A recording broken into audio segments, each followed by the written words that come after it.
Hey guys, thanks for tuning us in for this 30-second episode of Good Questions with Cameron Dole. Special guests for this episode include former NFL wide receiver Vernon Davis, actress Betsy Randle, actor and musician Ed Quinn, former child actor Jonathan Lipnicki, and our good friend Meathead Goldwyn. If you would, please take the time to subscribe, drop a like, comment, leave some feedback, and share with your friends. Our first guest is former NFL wide receiver Vernon Davis. We'll be talking about the latest season of Dancing with the Stars, which airs Monday nights on ABC, 8 Eastern, 7 local time. Vernon Davis, I mentioned to him before we come on the air this morning, it's good to finally be able to cheer for him. He was always wearing the wrong uniform in the NFL, but you got the uniform right, Vernon? Yeah, I got it right now.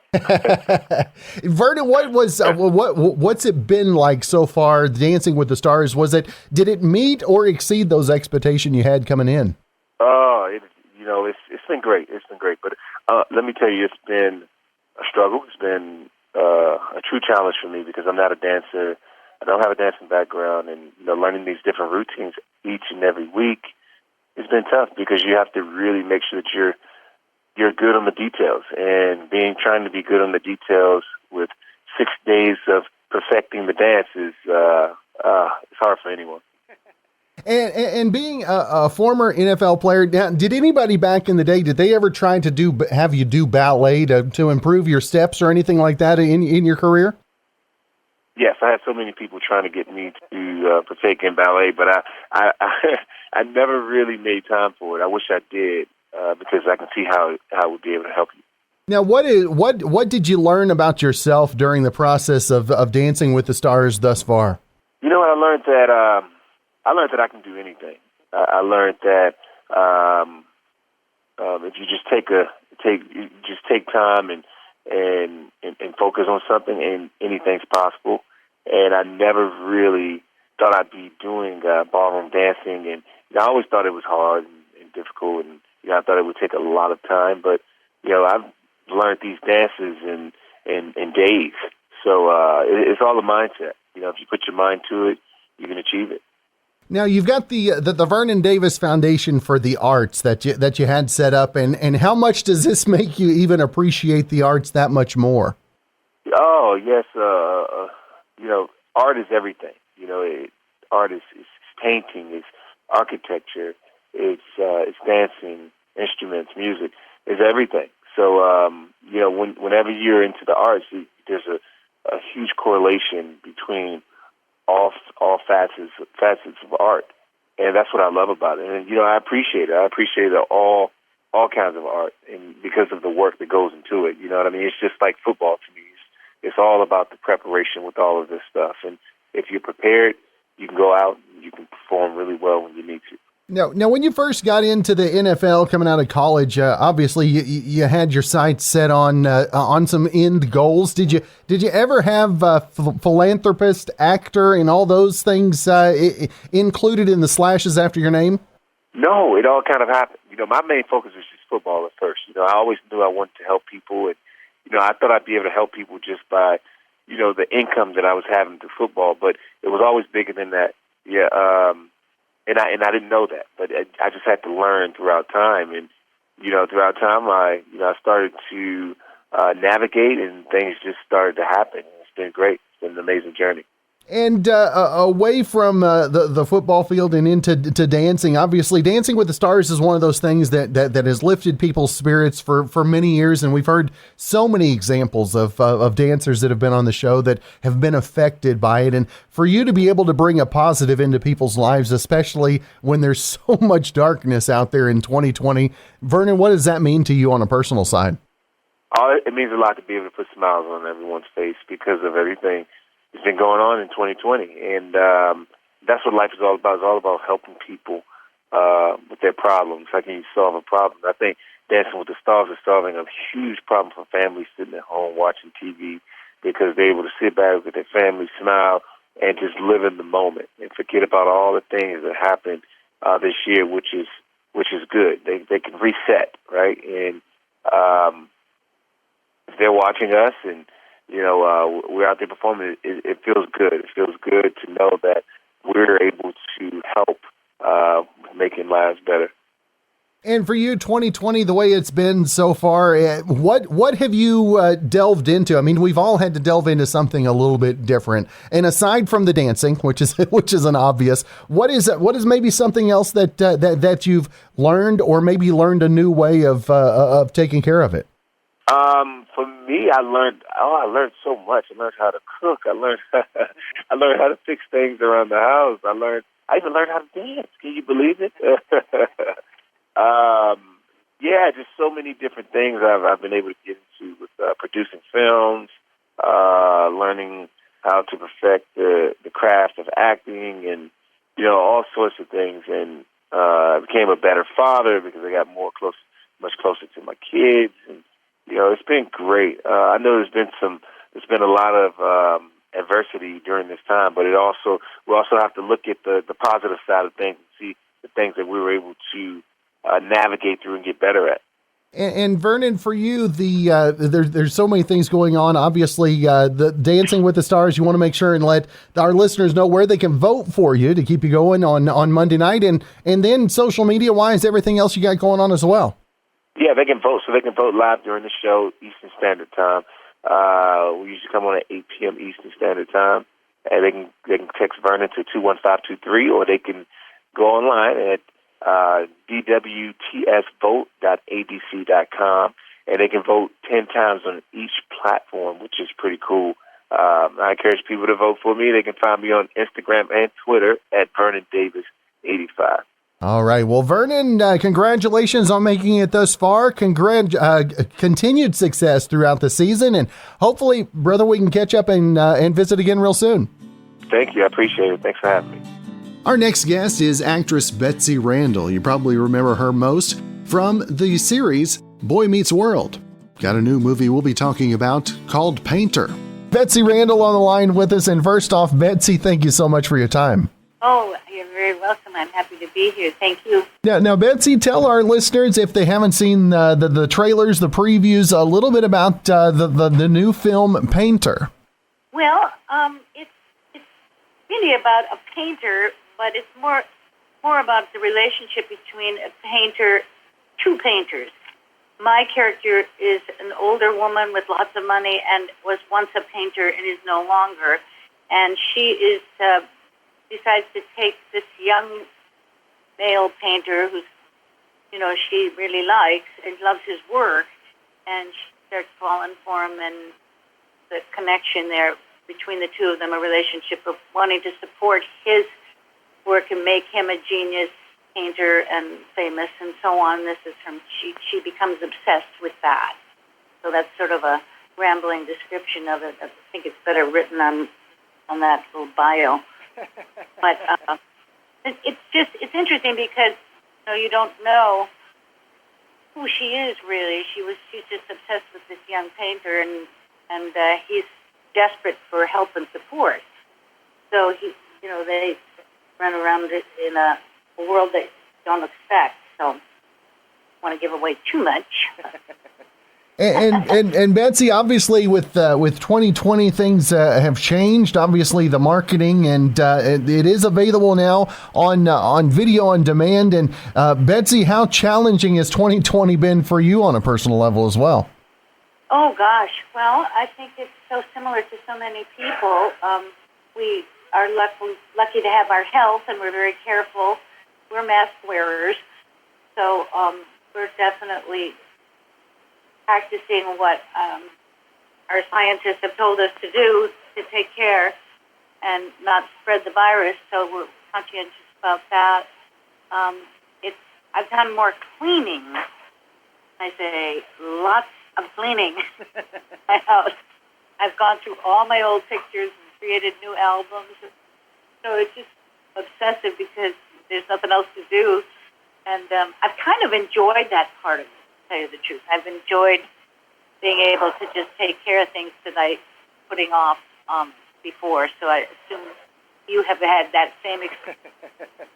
Yeah, doing a lot of those things that always seem to slip through the cracks, right? Yeah, the gutter. You got the gutter. It's fun. Here's the gutter. Now, Betsy, do you find it refreshing to take on a character like your role in The Painter? Do I like my role in The Painter? Do you find it refreshing to play a different type of a role than you're known for, I guess? Oh my gosh, yes. Oh, it's wonderful. It was saying to somebody that one of the things about being an actor is you don't judge yourself. Your character, no matter what they do or don't do, they're right. They're always right. So as far as I'm concerned, he was right. To get behind a thought process and then justify a behavior or whatever. If you haven't seen the movie, you're not. You'll once everybody sees the movie, they'll kind of get what I'm talking about. But it's just like playing Amanda in Glass Menagerie. She can be very controlling, and you think she's cruel, but as far as she's concerned, she's doing everything for the good of her children, and that's that. So I love playing that. I loved playing the mom on Boy Meets World too, but it was a whole different. Everything was different. And it wasn't like that. I didn't have that license to stretch out that far. They wouldn't want me to do that. Now, Betsy, how much different is it to the camaraderie on the set of, say, like Boy Meets World, and opposed to like the movie set? I mean, do you ever have the opportunity to have a closeness in the short time you guys have together on set? Yes, we do. We don't have the long-term relationship for 7 years, which of course is what Boy Meets World was. But tell you the truth, in a way that you feel closer when it's a smaller cast and shorter period of time. It's like you come together and you all have the same mission. It's sort of an urgency that makes it delicious in a way, and you don't have time to kill or anything. You just have to, well, because I had a big part, it wasn't like I was this little part, so I was busy desperately trying to remember my words. My daughter saved me. I stayed at her apartment while I was shooting in L.A., and I don't live there, and so I just lived with her, and if it weren't for her, I wouldn't have had all my words down, but I did have a lot of talking to do. Again, to answer your question, there was a closeness, and there was a mutual respect for everybody, from wardrobe to everybody. They just were lovely. Everyone wanted me to feel comfortable and wanted me to do a good job, and it helped. And I was equally as complimentary of them. So we really did have a nice bond, and I think the boy, he's a grown man. Guy who plays opposite me in the movie is a lovely person and a lovely actor, very committed, and so we didn't chum around so much as we just had a similar goal to make this work. And you create a relationship when you're working with another actor, especially if that's the main person you're working with. You just can't help it. You create a story.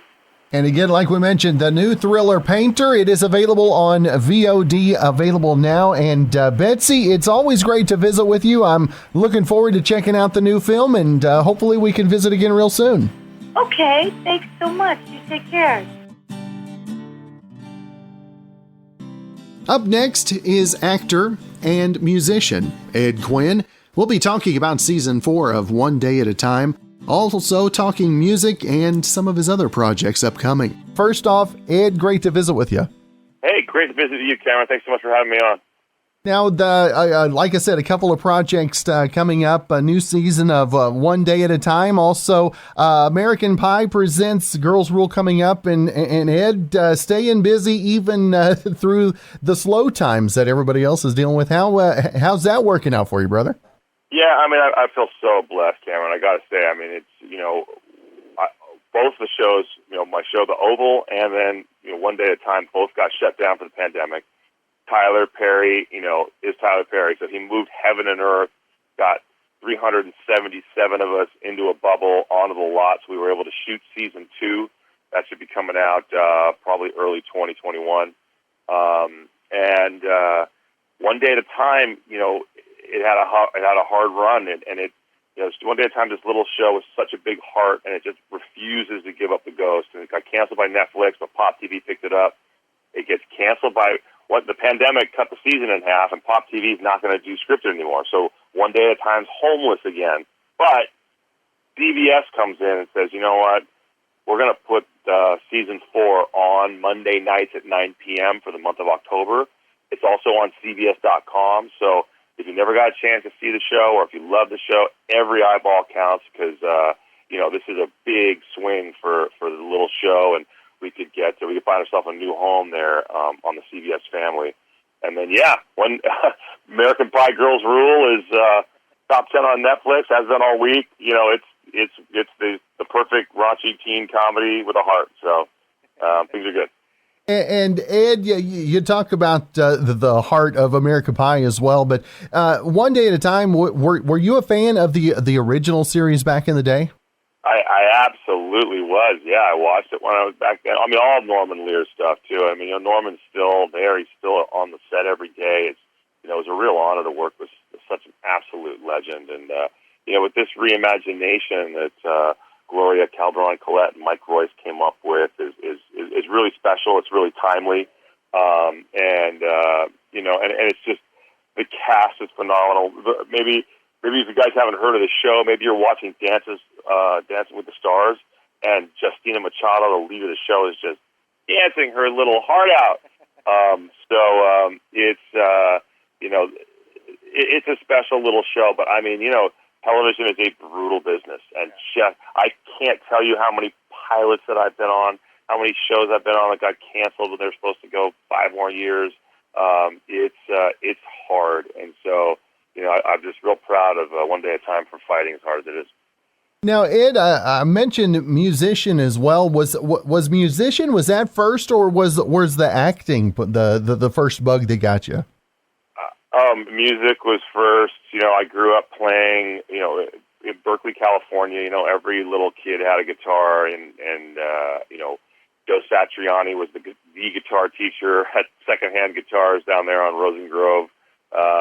It was a special place to grow up, and a lot of friends joined in bands, and I ended up sort of putting it down and going to college, and then going to Europe, and then I came back, and as I was studying acting, picked it up again, had a band that, started headlining all over Hollywood, got signed, imploded, and now here I am again, interestingly, just built a recording studio down the street. So, music was my first love, but it's also a really tough business. I think it's the hardest of all the businesses, and, when I was playing in my bands in the 90s, was right when Napster happened and the internet happened, and people just don't understand that a lot of people lost their entire livelihood because all of a sudden music was free, and it was it'd be like farmers all of a sudden turn around one day and you can't sell broccoli or corn or anything because it's all for free now, and what are you going to do for a living? So. Now, Ed, which of the two do you find to be the better release? If you need to get something off your chest, is it the guitar, or is it maybe the bathroom mirror that you control? Yeah, no, yeah. For me, I mean, like what I love about music is I'll always be a 15-year-old, with Arrested Development when I pick up a guitar. Acting is phenomenal, but it's a much different experience, and it's all about the process, not the moment. You have to be in the moment when you're acting and the cameras are rolling, but the preparation and the blocking and the getting the job and what's the character, it's always changing, and it's always, like if you look at the 3 shows that I'm on right now, The Oval's a big soapy primetime drama. One Day at a Time is a situation comedy, which you shoot live in front of a live TV audience, and then American Pie is big, silly, raunchy teen comedy. So all much different, and you've got to be sort of aware of that, until the cameras are rolling.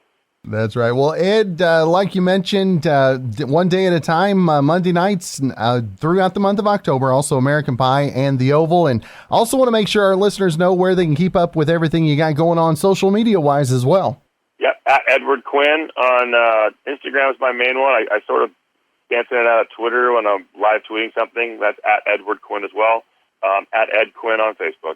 All right. Well, Ed, always good to visit with you. Hope you have a great rest of your week and look forward to catching up again real soon. Thank you so much. Former child actor Jonathan Lipnicki's all grown up, has a new movie we'll be talking about today called Broil. First off, Jonathan, it's great to visit with you this morning. Thank you. Thank you for having me. Really great to talk to you, Cameron. Now, Jonathan, things a little different than Jerry Maguire in the new movie Broil that's available today. And Jonathan, tell our listeners just a little bit about the new film and how you first got involved with the part. So it is about a powerful family, and the daughter of the patriarch hires a killer for hire who's a chef to poison her father at a family dinner. I play that chef. Really interesting role for me. Really excited I got to do it. How I got kind of involved was they originally were looking at somebody else that my agent represented, and he wasn't able to do it. And the director, Edward, saw my name on her client list and was like, "What's Jonathan up to?" And I sent in some footage of me, and they liked it, and I was on a plane to Canada, and making this movie. Now, whenever you were sending in footage, were you showing like your home cooking, or how did they make that connection to you? What's really interesting is actually, what kind of got me this role was a self-tape I did for the white supremacists in that TV show Hunters on Amazon, with Al Pacino and Logan Lerman. And I sent in it was an old audition I had, and my manager really liked the audition and sent it to them because he thought it fit. And it, it struck something, and I ended up getting the role. And Jonathan, now that you're all grown up and everything, you had some time away to kind of grow your craft. And what was who was the inspiration in those times away from the public eye, if you will? It's not like I ever was like consciously like I'm just gonna take some time. I just kind of focused more on high school and being a normal kid. I always knew there was some growth that needed to happen, especially artistically and, personally. And I started going to acting classes and doing theater and rediscovering why I love this. And I absolutely fall in love with it more every project I do. And the inspiration behind that, I had a really good family, and they've been there for me. And for you, was horror something that always had a draw to you, something that was of interest to you in the first place? I'm not a person who looks at genre and is like, I need to do that genre. It's the character and it's the material. And I've been drawn towards darker things, definitely. And this was somebody and people who are misunderstood. And this from reading, I think it was like I read less than 10 pages, and I called my agent, do whatever you got to do. I want this one. And for you, the release, obviously this time around, completely different. Obviously, the age of technology, but with COVID and the pandemic, what's the landscape look like differently now than previous releases you've been a part of before? Well, the obvious one, we were supposed to have it in some theaters, and I don't think that's happening any longer. I, as a person who loves going to the movies, that's been a thing that's sad. But you know what? The most important thing is people getting healthy and us getting back to some sort of normalcy. I'm just happy to have it out and available for people to see, and it's cool. Digitally, I like to interact with people, so I'm really. The cool thing about now having social media and whatnot is I get to get some great feedback from some people who have been supporting me for a long time, and it's really awesome. I really like interacting with people who are fans or are just checking me out in this for the first time. But, I'm just grateful to have it out. And again, debuting on digital, Blu-ray, and DVD, available today. Jonathan, I want to make sure and let folks know where they can find more information about the film, and of course, where they can keep up with everything you've got going on social media-wise as well. I'm mostly an Instagram person because it's positive Twitter gets a little negative. Instagram, it's just my name, Jonathan Lipnicki. Broil, you can check it out on iTunes, Amazon, or if you like having a physical copy, DVD, Blu-ray. That's awesome. And again, Jonathan, it's been great to visit with you this morning. Looking forward to checking out the film and hope you have a great rest of your week, my friend. Thank you. Thank you for having me. And our final guest is our good friend, Meathead Goldwyn.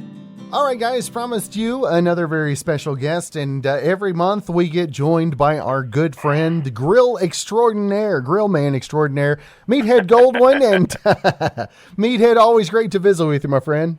Oh, always good to talk to you. I get hungry when I talk to you. Because you always are talking about some great stuff. And, you know, as the seasons change, obviously, gardening is starting to wind down. And thought maybe I had some ideas as we get rid of some of the garden product, if you will. Well, you know, I'm a gardener. My wife she's the gardener. She's a master gardener. You know what's happening now is the tomatoes just won't get ripe. Now, down by you, they're probably still getting ripe, but sometime towards the end of the season, they just stop ripening. They just stay green. And, of course, everybody knows about fried green tomatoes, and they're fantastic. And people who want to do fried green tomatoes, there's two techniques. One is to bread them, and the other is to batter them. And to do breading, you can dip it in milk or egg. Egg is best, and then roll it around in breadcrumbs or panko, and you can flavor the breadcrumbs and just put them in a frying pan in a 1/4 inch of oil. Flip them over, and they're wonderful, and they're really good on a burger. Batter, you actually make up a batter, a beer batter, and we've got a really good beer batter recipe on AmazingRibs.com. Come get that recipe to start with. But that's where you get this really shattering, puffy crust on things, and that's a fun way to go. The other thing to do with green tomatoes that I just did this week is to pickle them. Now, a lot of people don't know about pickled green tomatoes, but they're just as good as pickled cucumbers. And in fact, I think they're better because they're crunchier on the outside. If you go to New York, you go to any of the classic Jewish delis, Katz's, Carnegie Deli, there's always a big bowl of pickled green tomatoes. And you just make them the same way you would do pickled cucumbers. A little salt, a little vinegar, some garlic, and some dill. And if you want to throw in a hot pepper to give it a little juice, go for it. And it's really easy.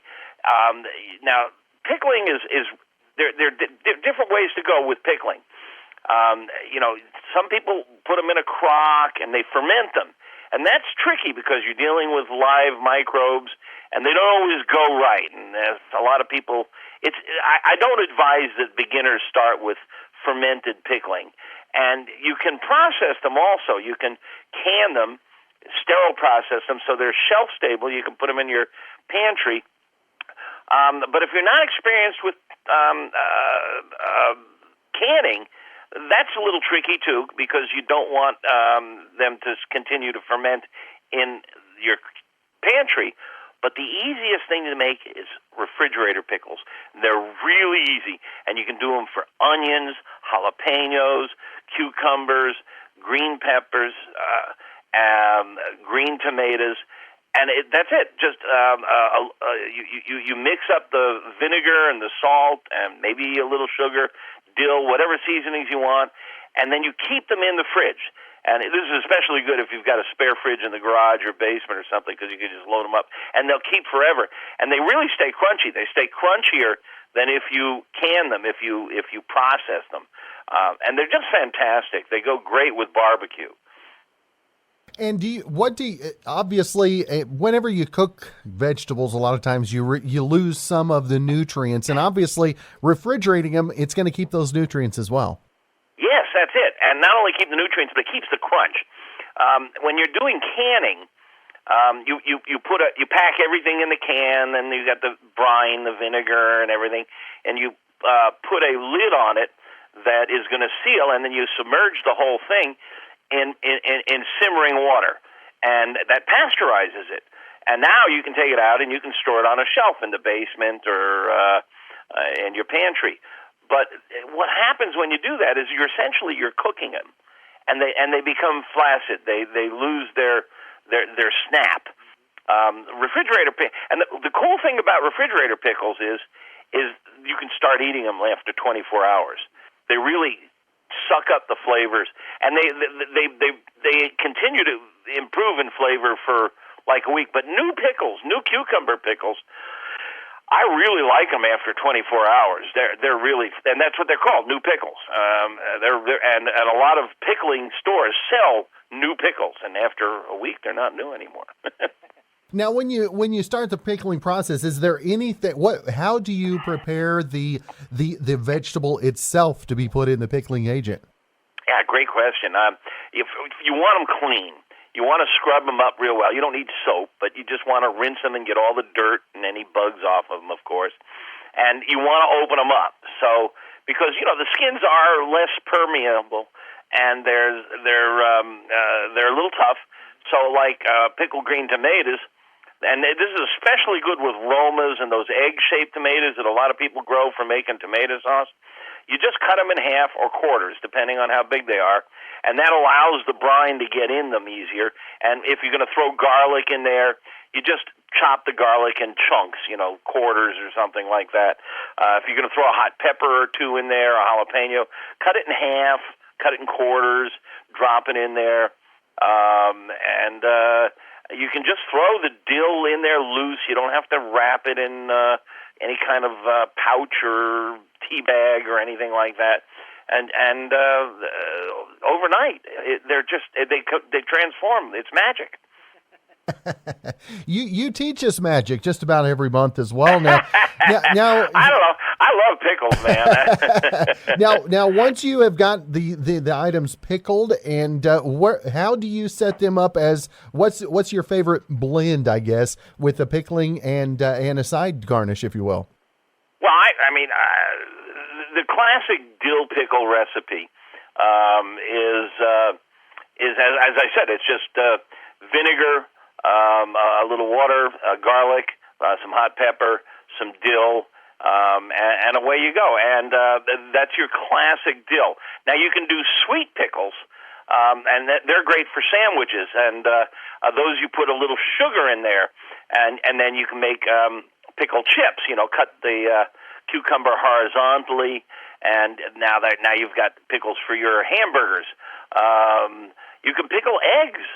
And I've got recipes for all of these. Go to AmazingRibs.com, and you'll find the dill pickle recipe, the pickled tomato recipe, pickled eggs, pickled onions. Pickled onions are really fun, too. They go great on salads and pizzas.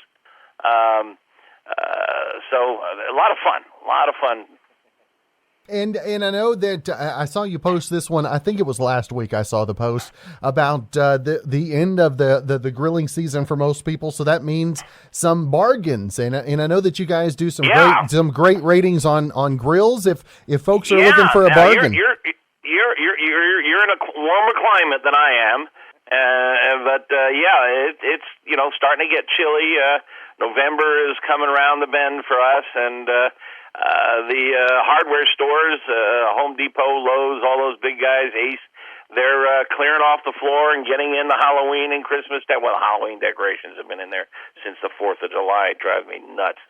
But they're getting all the other stuff in there. So the grills are often on closeout. They don't want to store the grills in the back room. And by now, the little kids have gone by and they've twisted the knobs, so some of them have a broken knob. I once bought a really good gas grill at a Home Depot. It was like a $1,000 grill, and the guy gave it to me for $200.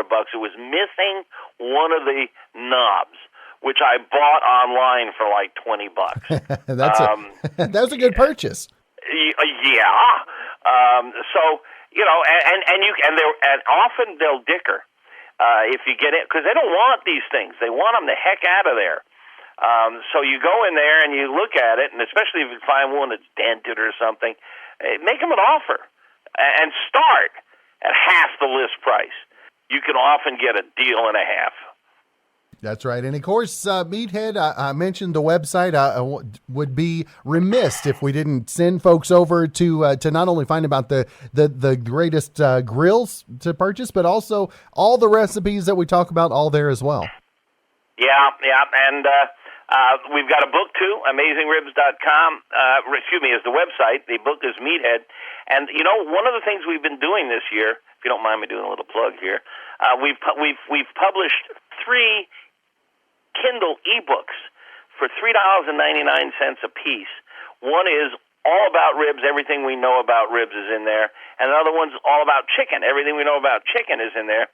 And another one is on this cool technique called sous vide Q, where you use this novel technique called sous vide. Now, don't get me, that took me a half hour to explain all that. But if your listeners know what sous vide is, it works really well with barbecue and smoking, and we got a whole book on that too. They're all on Amazon for $3.99. And in fact, no, I'm sorry, I was about to say they're free, but no, they're not free this week. Yeah, we'll probably have them free on Black Friday. All right. Well, be sure and check that out. And again, the website, AmazingRibs.com. And Meathead, always great to visit with you, my friend. And hope you have a great October. And, I figure we're going to be talking a little turkey next month. Could be. And I'll see you next month. And maybe I'll come by for Halloween and get some candy. There you go. Well, Meathead, always great to visit with you, my friend. Take care, pal. Again, thanks for tuning us in for this 32nd episode of Good Questions with Cameron Dole. If you ever have a comment, question, or anything else you'd like to know, feel free to find me on Instagram, Twitter, and Facebook, all at GQwithCam. If you'd like to help out in the funding for this podcast, feel free to click the support tab and follow the instructions. If you have a special guest idea, feel free to email me, Cameron@kwhw.com. We'll see you for episode 33 coming up tomorrow.